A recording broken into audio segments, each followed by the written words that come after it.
I come back from Colorado that year, and I had my USA hockey official license to be a referee, and I'd come in with all this experience, obviously doing the game with my buddy Dave up in Dallas Stars at training camp. So I was like a pretty well-versed, NHL recreational official or whatever. So these guys were going back and forth. They're killing each other, hurting each other. I'm putting guys in the box. And it got to the point where I said, guys, if you don't stop this, I'm going to end the game. And you guys can finish this game in the parking lot. And sure enough, and then there was like a ref that I'd worked in another game with. He's part of the ref crew, and he's on one of the teams. This gets back to what you were saying, like guys went in the parking lot and all that other stuff because we're all kind of local guys. So it was like 2 minutes left in the game. I think the game was tied 1-1 or 2-2, and I pulled the other official that I was working with, and I blew the whistle. He was some kid. I blew the whistle, and I said, that's it. I went to the the scorekeepers and stuff. I said, that's it, game over. These guys lost it on me. They're like, what? And all I did was I skated right off the rink. I put my whistle. I signed the paperwork. The owners are like, what's going on? I said, you're going to have police and ambulance here, and I don't want to be a part of it. And I just cut the game. I'll never forget. I was sitting there unlacing my skates, right? You can imagine this in any kind of like, United Skates there in Massapequa, right? So yep. when you come off that rink, right, and you go into where the concession stands are, right? Mm-hmm. You go in there and you're taking your skates off and stuff, right? Oh, the abuse that I took, man. Unlacing my skates and getting my skates off, and I just walked, and that was it. I was done with officiating after that and stuff, so that's where I hung that up. But I had a lot I of give fun. you credit. I don't know how anybody could be an official. I mean, especially now. I mean, can you imagine like doing it now? I mean, the abuse that these officials get now, it's insane. There's no way now. Yeah, I hear you on that, man. Did you play softball at all during the years? Yeah. I played for a couple of years. You know what those guys went through. Yeah. Like at any level, and now that I'm going through it with my son, and he's getting into the sports and stuff, and just some of these coaches and parents and stuff, and you're just like, come on, it's like these kids are like 7 years old. Relax, enjoy it. Don't yell at the ref, please, or the umpire, whatever. It's insane. Way. All right, good stuff, buddy. So, look, a couple of quick things to wrap things up. Let's. Have you been checking out any of the retro games MSG's been throwing up? It's been really cool. It's a trip. I don't know. I saw somebody tweeted the other day, and I'm right there with them. Like if you watch Game 7 against the Canucks, I think as a Ranger fan, you still think we might lose that game. I mean, yeah. I mean, you still remember going crazy with those. Like the ref just kept calling. Who was it? Was it Collins who kept calling the icings? It was like icing it. Well, and Bure is like slowing down, so he doesn't like. He's the fastest guy in the league. You didn't think he would get to that. It was just you kept waiting for them to score in those final face-offs in the defensive end. But thankfully, they came away with it. But yeah, those are. We were all sitting there. I remember we're just like, they keep going. They're gonna score. They're gonna score because that's what was happening in the Devils series where the Devils kept scoring in the final seconds there. So we just assumed it was going to happen with the Canucks as well. But thankfully it didn't because I don't think we could be dealing with not winning a cup since 1940 now. Oh. It was bad then. Now, yikes. Have you caught any of the games? Anything else yet? No, I haven't. The last one that I watched, and we talked about it last time, was the Game 6 against Montreal.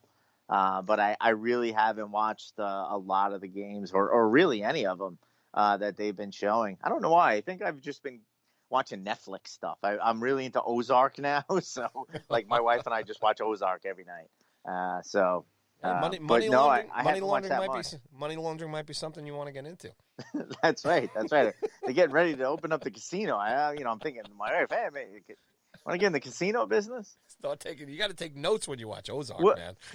We started a poppy field on the side of my house. We're getting ready. All right, man. Last thing, how's the series is going against the Bruins here? Is the series over? The Rangers are up 3-1 from what I can see here. And the one thing that stands out to me, and I'd really like you to comment on, is the Tanner Glass contract that JD gave him after Game 4 here. What's going on in this Yeah. series? Yeah, I mean, surprising series so far. I mean, the Rangers have really, stepped it up. The three-headed monster, goalie monster, is leading the way. Artemi Panarin is the guy scoring goals left and right, and now Tanner Glass is back. I mean, I never thought I'd see him back, but I think I'm usually not a fan of the long-term contracts, but I think this one just feels right. With Tanner Glass, so he had a big impact in game 4 to help put the Rangers up 3-1, and we'll see what happens. I don't have a good feeling about Game 5, but coming back to MSG for Game 6, I think will work out well for the team. And then from what I'm seeing here from the notes, you think the Rangers will be able to carry over this physical presence that's shocked Coach Cassidy over in Boston and Zdeno Chara? I don't know. I think that might just be a one-game storyline, Paulie. We'll see where it goes. But I got somebody tweeted me a little something today that I'm definitely going to work into. I think the Game 6 storyline. I mean, if it gets that far. and anything what's going on in the other series, or you don't have that information? Yeah, I don't know. It just so we have no idea who the Rangers might be I playing haven't been next paying round. attention to the other series, so yeah, I have no idea. I'll figure it out when the Rangers advance. Buddy, you got to get to work, man. You need to put up a stat sheet page where we can go and find out how the other series are going to see what's going to happen to you. What I actually find hysterical about this are two things. One are the people who actually ask questions afterward about like who played goal, and they're joking. I think. And like, what happened with this, or what is that? I just get a kick out of that. So if you're listening and you're one of those people, please keep those questions coming, because it definitely gives me a little chuckle. Nobody's joking. And KD. then we're losing our minds here. I need to see. I need to see what's going on in the Leaf series. Okay. well, what's funnier than that are the people that are actually getting mad at me. Like legitimately, like I've gotten like some hate comments. Of people buddy, saying, we got to do hate tweets next week then. You I mean, write these down. I mean, there are people who are just like, come on, at least, you have the Rangers in the playoffs. There's no way they'd be in the playoffs. I'm like, buddy, relax. You this better is go. like a you joke. gotta go. You gotta do this to me and go. Or maybe I'll try and do it. We gotta get the timeline and we gotta get these tweets. Dude, your brother texted me today asking how much I was drinking when I wrote up the last recap. I'm like, this isn't supposed to be serious. Yes, I know that they wouldn't be up 3-1 against the Bruins if they even made the playoffs in the first place. Oh man, everybody's losing it, man. What can you say? So, these are the times. I mean, we live in. I mean, like, there's some people who are like fake, mad about it, and there's some people who are like really angry, like that I'm being an idiot about it. I'm just like, there's nothing else going on. I'm making up fake recaps that literally make no sense. I literally wrote a recap and likened Panarin to Jesus, like like on Easter Sunday. I did a resurrection. Like, yes. Are you wrong though? Are you wrong? I mean, that probably would have happened, but because he is godlike. But true, we'll see. We'll see what. And by the way, imitation is the sincerest form of flattery. I saw, and I don't know the guy's name. I saw someone from the Atlantic has essentially stolen my idea. Oh, come on. And man. yeah, no, he's set up where he's getting other writers from the Atlantic and having them write up fake recaps for series that he's decided do you have this time stamped? It was a post your... Absolutely post mine, because he just started it this week. Unbelievable. Can you believe that? Bad And job. I'm not getting any royalties from it at all. It's a bad job. Bad job. I mean, It's come not up with right. your own idea. Goodness. I don't know, KD. Maybe we'll have to. You'll have to lock your Twitter account, man.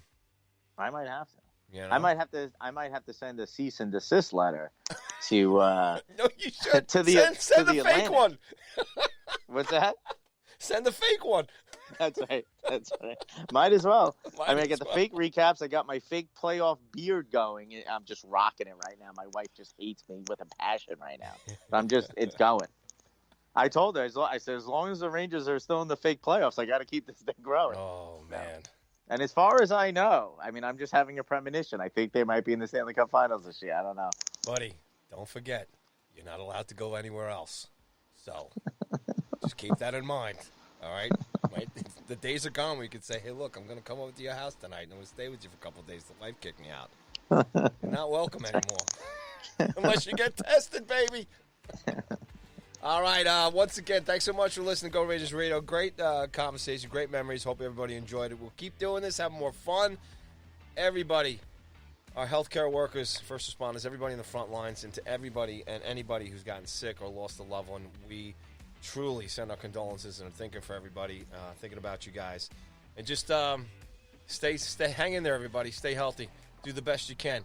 And thanks so much for hanging out with us another night here, Go Rangers Radio. KD, as always, say goodnight to the fans, baby. Good night, folks. All right. Thanks so much for listening to Go Rangers Radio. We'll be back next week. And as always, even though they're not playing, except on KD's timeline on Twitter, let's go Rangers!